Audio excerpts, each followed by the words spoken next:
Ubuntu Sisters for All Foundation USA is a non-governmental, non-profit, women-focused based organization driven by a passion to make a meaningful difference in the lives of others.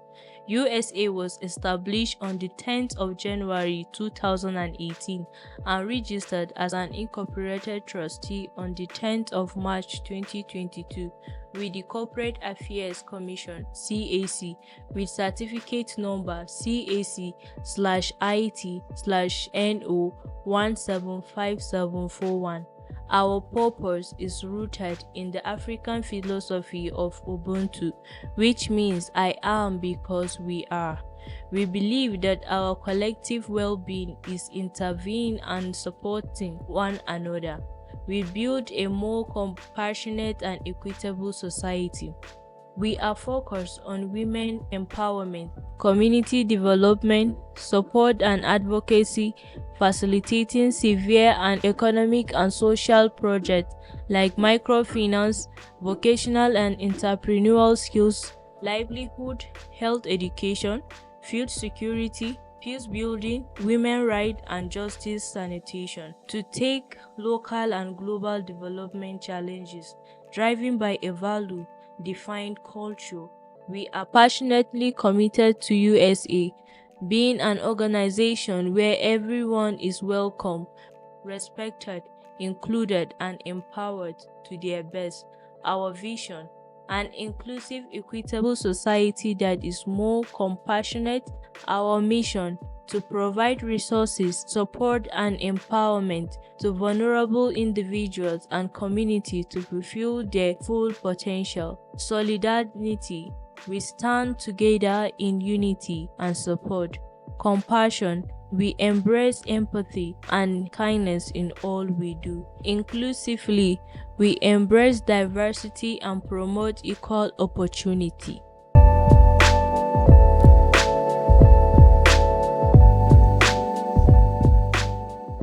Sunana Fati Alhassan, kungiyar Zaitun Women Association. Kafin mu fara wannan kungiya, Ubuntu Sisters for All sun koya mana hannun jari, yadda za mu yi taliya, yadda za mu yi cincin, yadda za mu su daddawa da sauransu.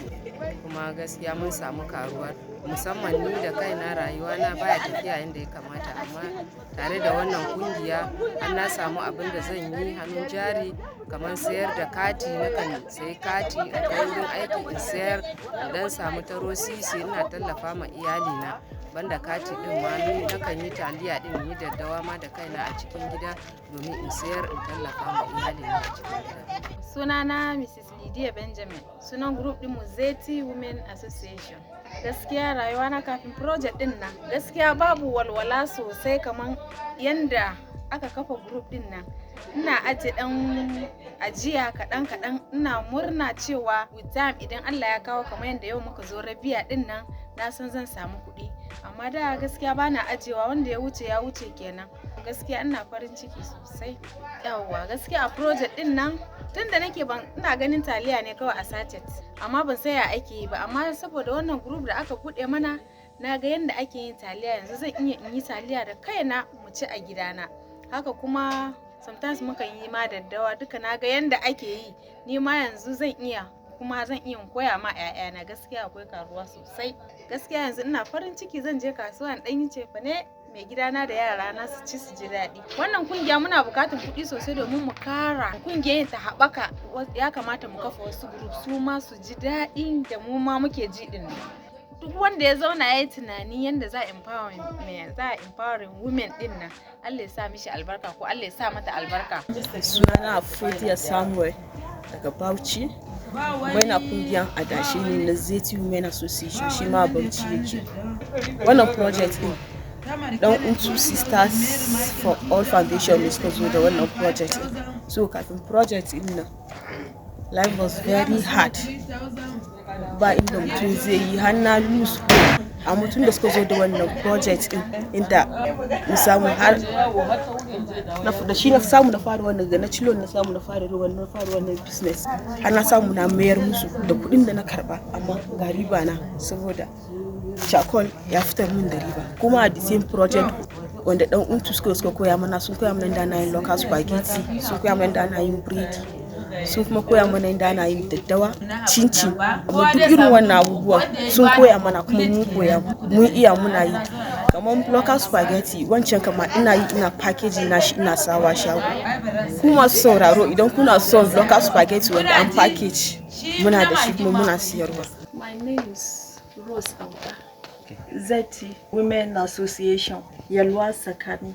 Kamin in joining in wannan project din, I discovered cewa I spend money haka anyhow. Every small kobo that come into my hand, say tafi haka kawai, I will just use it like that, I'm wasting this.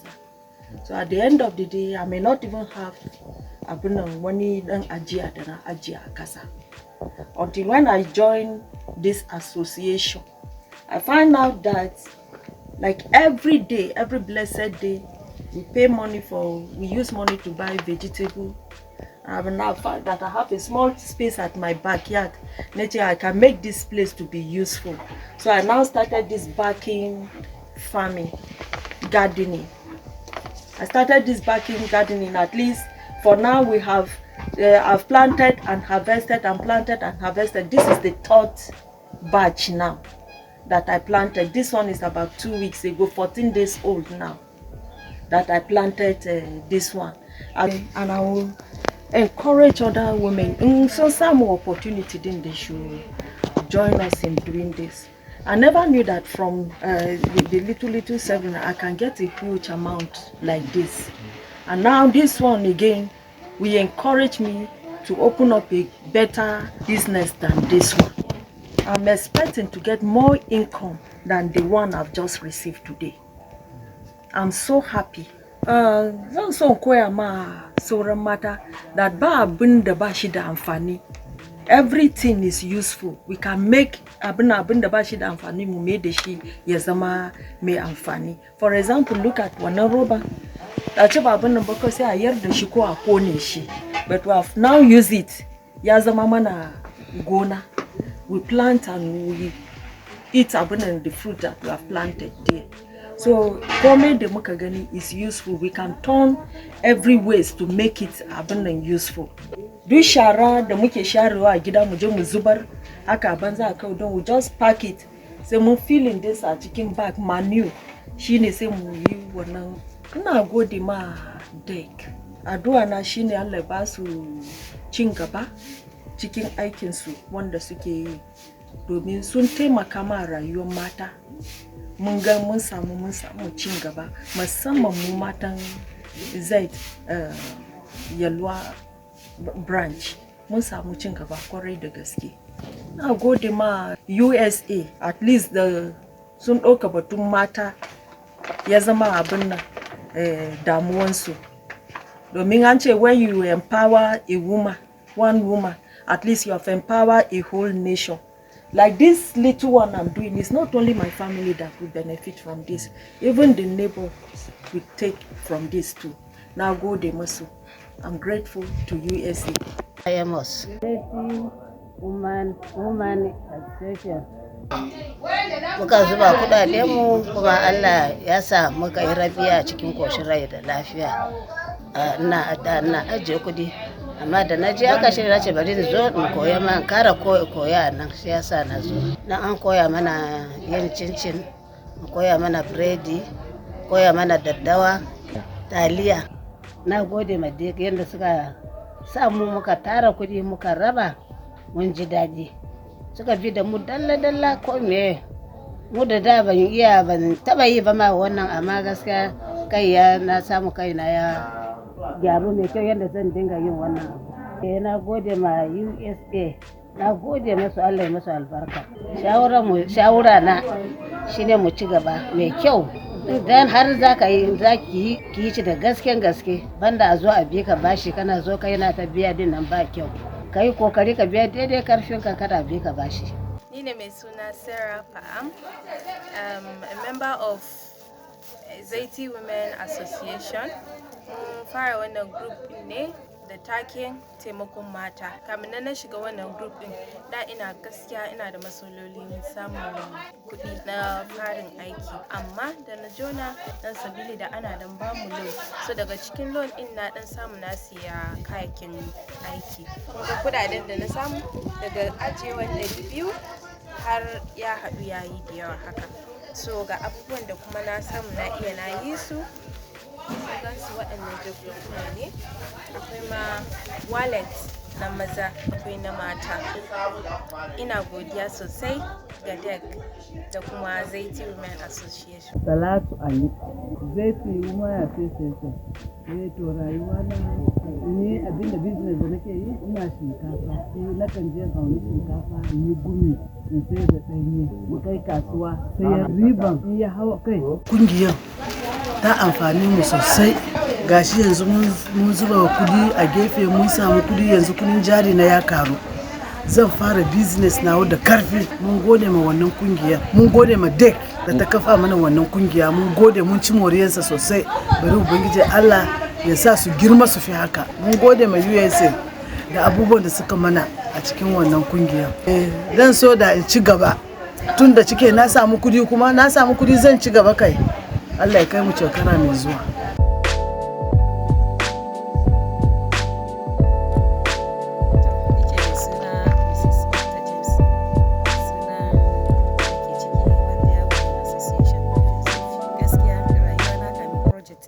Daman ba san ya ne ake yi a ɗanyi tanadin ajiye kuɗi ba, domin ni duk wani abin da ya shiga hannuna gaskiya nakan kashe shi a lokacin ba tare da na yi tunanin cewa barin ajiye ba. Da na shiga wannan kungiya na Worldwide Women din, gaskiya na koyi yadda zan ajiye kuɗi. Dalili kuwa a kowane sati mukan zuba kuɗi domin ajiya, so hakan ya koya mini idan ma ko ina so in kashe ma ko in yi wasa da shi, san yi tunani fato sati mai zuwa fa akwai mitin, dole zan yi kokarin an ajiye naira domin wannan rana. Wannan group din ta taimaka mun domin bayan ajiyan kuɗin da muke yi din nan ana ba mu loan. Wannan loan din ni ina dan yi wasu dan kasuwanci da ina sayar da tokan sanyi. Wani lokaci zan tashi bani da ko naira da zan sayi tokan sanyin nan, nakan karbi loan sai in je in sayi wannan tokan sanyi in zo in ɗaɗɗaura ina sayarwa, kuma ina samun kasuwa a ciki, ina kuma samun riba. Gaskiya wannan group din ta taimaka min sosai. Amma babban godiya na anan shine ina gode ma Ubuntu Sisters, domin su ne suka kafa mu a wannan gurin. Amma har muna iya samun kuɗi mu yi business, mu yi abubuwa dai da yawa, mu je gonaki ma da shi. Gaskiya ina musu godiya mai yawa. Ubangiji Allah ya sa musu albarka domin sun kafa mu, mun koyi abubuwa da yawa. Da ina da injin ɗin taliya na wani kaina, amma gasken shine na taɓa gwadawa wai bari in gani ko zan iya yi, sai abun ya gagara, ban iya ba, abun bai kyau ba. Amma da suka zo suka kafa mu, sun zo sun koya mana, sai na gaya ne ake setting ɗin mashin ɗin har a yi taliyar har yayi kyau, kuma a dafa shi a ci. Da mu ga na koya a wannan ne ake yi a dan yi tanadin ajiye muna yin su, domin ni duk wani abin da ya shiga hannuna gaskiya nakan kashe shi a lokacin mu koyar tare da na yi tunanin cewa gaskiya mun gode sosai. Da na shiga wannan kungiya na Worldwide Women din, gaskiya na koyi yadda zan ajiye kuɗi. Dalili kuwa a kowane sati mukan zuba kuɗi domin ajiya, so hakan ya koya mini idan ma ko ina so in kashe ma ko in yi wasa da shi, san yi tunani fato sati mai zuwa fa akwai mitin, dole zan yi kokarin an ajiye naira domin wannan rana. Wannan group din ta taimaka mun domin bayan ajiyan kuɗin da muke yi din nan ana ba mu loan. Wannan loan din ni ina dan yi wasu dan kasuwanci da ina sayar da tokan sanyi. Wani lokaci zan tashi bani da ko naira da zan sayi tokan sanyin nan, nakan karbi loan sai in je in sayi wannan tokan sanyi in zo in ɗaɗɗaura ina sayarwa, kuma ina samun kasuwa a ciki, ina kuma samun riba. Gaskiya wannan group din ta taimaka min sosai. Amma babban godiya na anan shine ina gode ma Ubuntu Sisters, domin su ne suka kafa mu a wannan gurin.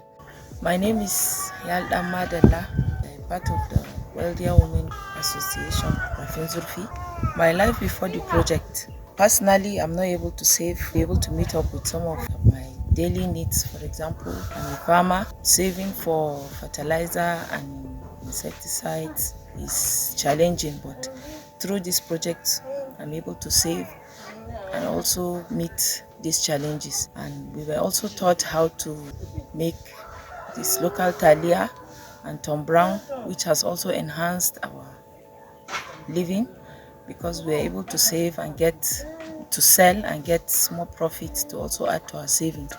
I want to thank the Ubuntu Sisters Foundation for bringing this project to our community. Because of the project, our lives have been enhanced and the quality of our living has also improved. Thank you. Na Deborah Shedra. Mun gode da mun kafa mana wannan group Waldiya Women Community Rafin Zurfi. Da lokacin da kafin a kawo wannan group din da mutum yana zama bai san yanda me zai yi ba. Mun gode da sun kawo mana wannan group da sun kawo mana sun nuna mana yanda za mu producing taliya. Da mutum bai san yanda ake yin taliya ba. Sun kawo sun nuna mana yanda za mu yi muna sayar ma mutane muna ma mutane tale kuma suna saya. Muna ce musu mun gode. Muna godiya Ubuntu Sister Foundation. Sunana Budayit Samuel.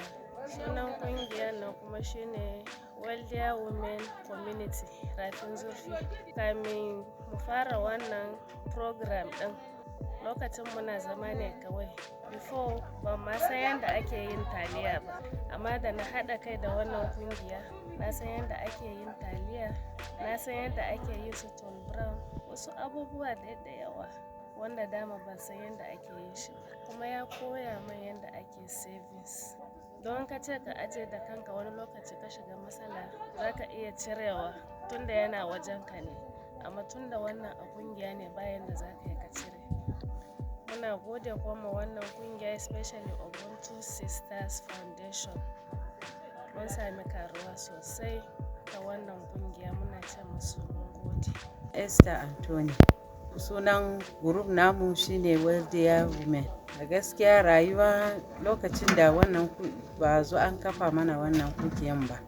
Wani lokaci ba mu samun wani hanyar da za mu yi ko jari ko kuma muna so mu yi noma ba mu da kuɗin da ma za mu sayi taki. So amma da aka kafa mana wannan kungiyan gaskiya mun ji daɗi sosai. Mun samu moriya a wannan kungiyan. A cikin wannan kungiyan a lokacin da muna zama mu ba mu da komai ba mu kuma da wani hanyar da za mu yi wani abu. Mun zo muna ɗan zubi, muna ɗan samun kuɗi, mun zo mu karɓi loan, mu sayi taki, na je na yi noma da shi kuma gaskiya na samu albarka a ciki, na samu amfanin gona. So a gaskiya kungiyan ya taimaka mana sosai. Ba abin da za mu ce sai dai mu ce mun gode ma wannan kungiya na Ubuntu wanda suka kawo mana wannan abu. Gaskiya muna ce mun gode sosai. Ni ce mai suna Talatu Alhamdu. Ina ɗaya daga cikin members na wannan kungiyar Waldiya Women. Gaskiya na ji daɗin wannan group ɗin. Wannan kungiya sun taimake mu sosai gaskiya. Da murna da farin ciki nake a wannan kungiya. Saboda dama ni dai ina ɗan sana'an sai da ruwa, pure water, da minerals da maltina. Amma kuma da aka zo abubuwan suka ɗan canja, maltinan ma ba na iya sayarwa kuma. Amma dai ruwa da mineral ina kan sayarwa. Amma albarkacin wannan kungiyan da shike mun haɗa kai mun haɗa hannu har na iya na karɓa loan na sake dawo da business ina. Gaskiya da murna da farin ciki nake ce na gode ma wannan kungiya. Ita kungiyar Ubuntu Sisters muna nuna godiyarmu. Ubangiji Allah ya kara faɗaɗa ta. Sannan kuma su ci gaba da goyon bayanmu. Saboda mu ma muna da hope in da mu ci gaba. Muna son goyon bayan su kar su ce a'a ai mun yi first no shikenan su yaye musu manta da. Sunana Patience Folmi daga Waldiya Women Association Rafin Zurfi. Muna ɗan kasuwanci amma source of income babu. So da mun ji za a kawo wannan kungiya mun ji daɗi sosai. Saboda wannan kungiyar ya taimake mu. Mun koya yanda za mu na yin kasuwanci weekly. Don kafin Friday, Saturday dole za ka tunani kana da zubin adashe. Mun kuma gode ma Ubuntu Sisters da kuma DEG yadda sun ɗauki wannan kungiyar da muhimmanci. Sun zo suka kawo mana su machine. Ba mu san ma yadda ake mursin taliya ba. Mu iya mursin taliya har a cikin gidajenmu. Su ma sun samu benefit da muke yi ba ma har da yaranmu. Sunana Deborah Lawi. daga kungiyar Waldiya Women Association Rafin Zurfi. Gaskiya mun gode ma wannan kungiya Ubuntu System da suka kawo mana wannan kungiya. Domin da muna zanne ne kawai ba business ba komai, amma yanzu gaskiya mun samu kanmu a cikin business.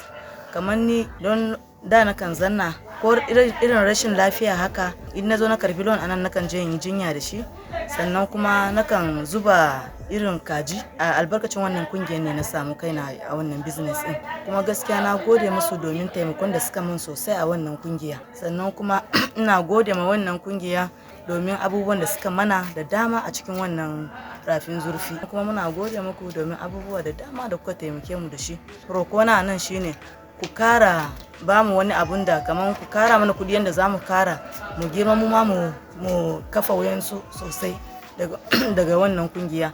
Da mun zanna ko taliya ko wani abu mu yi ba, amma yanzu mun yi, na iya murza taliya, zan iya murzawa a gidana in ci, na iya murza taliya, na yin abubuwa da dama akan wannan kungiya. Ina ce muku na gode, muna gode ma yan Ubuntu system. Allah ya kara buɗa ku inda kuma za ku je ku sake yi a wani wuri. Mun gode. Sunana Comfort Tawada, suna kungiyar mu Worldwide Women Association rafin zurfi. Musamman farko ina godiya ma Allah domin wannan kungiya wanda aka kawo.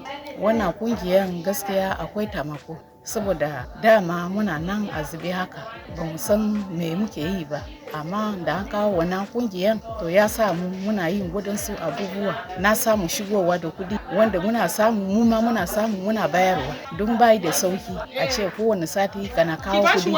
Amma da Allah ya sa aka kawo wannan kungiyar to sai ya zama cewa akwai canji. Muna samu abubuwa wanda muna juyewa, muna yi su tariya, muna yi wadansu abubuwa har da su tambura wanda muna yi, muna samu shigowa kudinsa, kuma mu ma yana taimako mu a gidajenmu, da mu da maza mu da yara mu duka. To wannan kungiya ya inganta mana rayuwa mu sosai, wanda ya sa mu ma mun zama kamar saura mata mutane, za mu iya mu shiga mu fita. Don dama ana zaune haka daga wani aiki a cikin gida, mu sayar mu saya, mu sayar mu saya. To abun yana kawo mana cin gaba a cikin gidajenmu. Mun gode ma wannan kungiyar wanda aka kawo mana a nan. Muna kuma roƙon Allah wanda suka kawo wannan kungiyar, Ubangiji Allah ya sa su fi haka, mu kuma ya sa mu bunkasa, mu kafa wadansu kamar yadda aka kafa mana, su ma su samu cin gaba. Ba wai mu samu cin gaba, wansu suna na suna fama ba, bari mu goye wansu su ma su yi girma kamar mu, su ma su samu su goye wansu.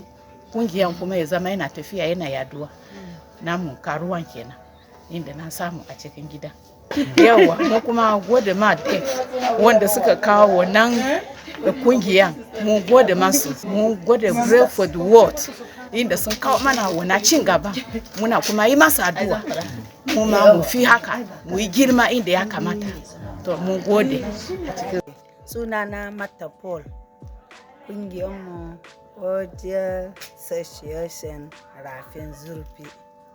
Kungiya mun amfanin sa a cikin taimakon gwana, taki, maganin feshi da business. Kamar ni na karbi loan, nakan je in saya daddawa da shi, da kuka da barkono na sayarwa.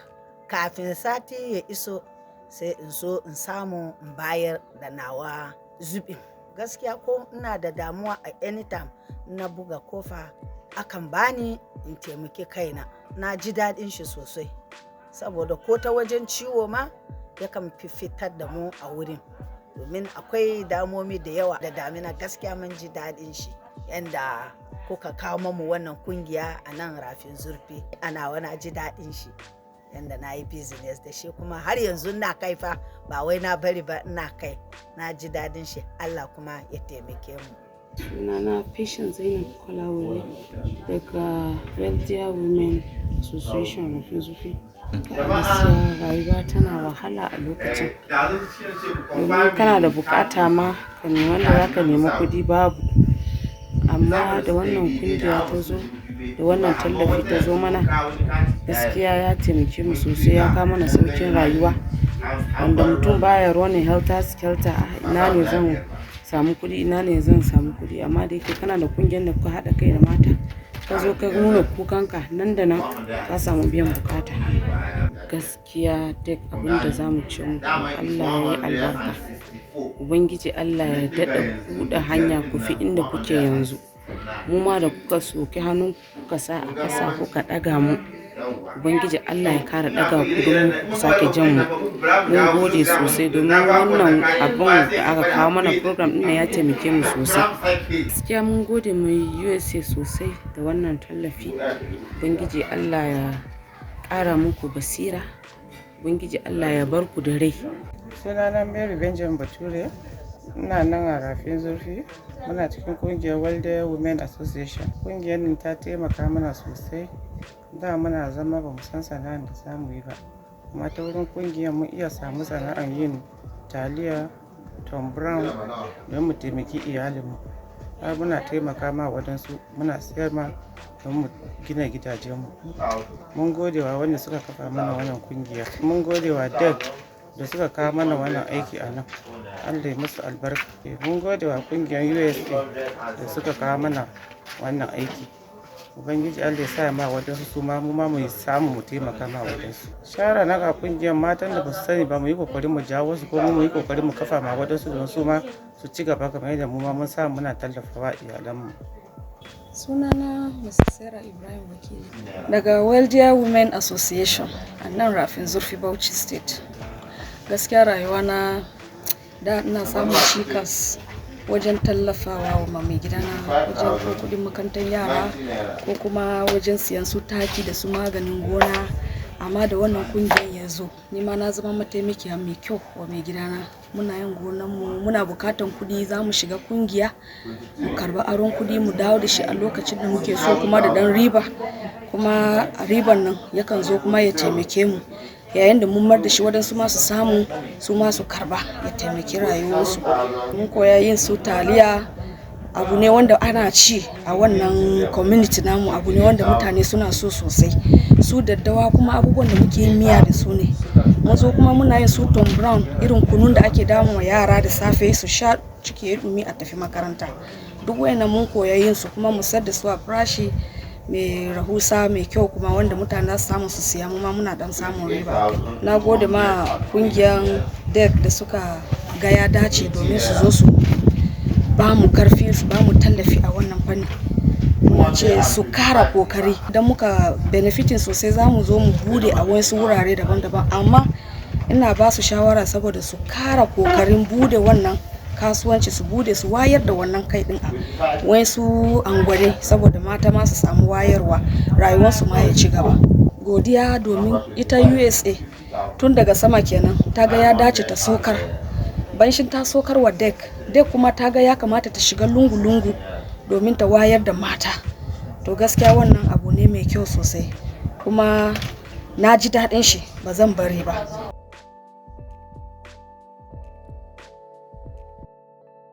My name is Grace Musa, Association Group, Women of Beautiful Gates.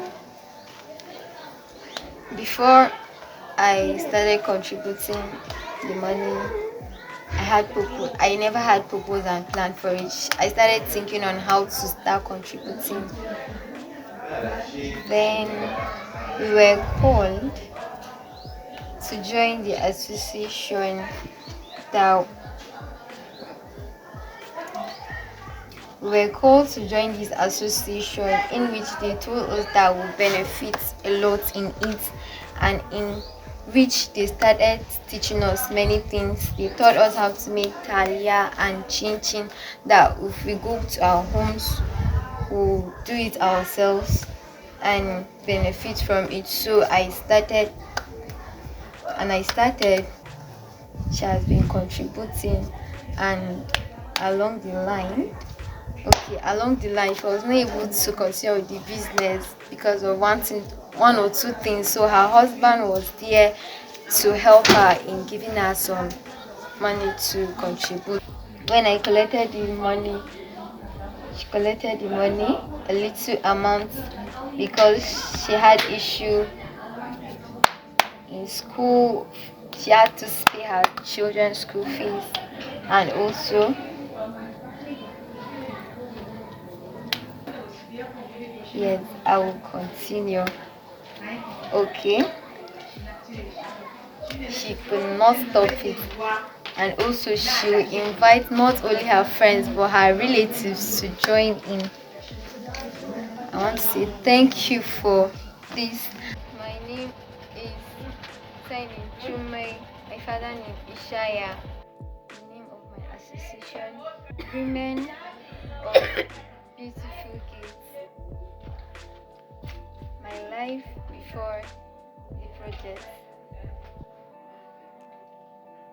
It wasn't simple, but when I heard of the project, when they called the disability people that there is projects for them that they will benefit in the future, and they will be sharing in and some other things that the project will help them in their life.